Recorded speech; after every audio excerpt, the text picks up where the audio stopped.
এবার বিএনপির সিনিয়র নেতা আমির খসরু সরাসরি নির্দেশ দিয়েছেন আওয়ামী লীগের নিষিদ্ধ প্রত্যাহার করে আওয়ামী লীগকে সম্পূর্ণরূপে সক্রিয় করতে, অর্থাৎ আওয়ামী লীগের বর্তমানে যত সমস্ত নেতাকর্মী মিথ্যা মামলায় ফাঁসাইতে রয়েছে তাদের সবাইকে জামিন দিয়ে আওয়ামী লীগকে মুক্ত করে দেওয়ার ঘোষণা দিয়েছেন। এ সময় তিনি আরও বলেন, বাংলাদেশের রাজনৈতিক ইতিহাসে যারা যারা মুক্তিযুদ্ধ দেখেছে তারাই জানে আওয়ামী লীগের ভূমিকা। আমি মুক্তিযুদ্ধ সময় ছিলাম, সে সময় বাংলাদেশের মুক্তিযুদ্ধে একমাত্র আওয়ামী লীগের কারণে দেশ স্বাধীন হয়েছিল। বঙ্গবন্ধু শেখ মুজিবুর রহমান যদি সেদিন স্বাধীনতার ডাক না দিতেন তাহলে আজকের বাংলাদেশ পূর্ব পাকিস্তানে থেকে যেত। এ সময় তিনি আরও তুলে ধরেন, বাংলাদেশে আওয়ামী লীগ হচ্ছে মোটামুটি সক্রিয় গণতান্ত্রিক একটি দল, যারা কিনা সবসময় গণতন্ত্রের পক্ষে ছিল। তারা কখনো রাজতন্ত্র বা স্বৈরতন্ত্রের দিকে যায়নি।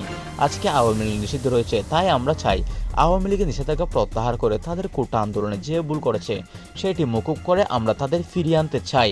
তার এরূপ বক্তব্যের পরপর সামাজিক যোগাযোগ মাধ্যমে নেটিজনদের মধ্যে তুমুল উত্তেজনা শুরু হয়েছে।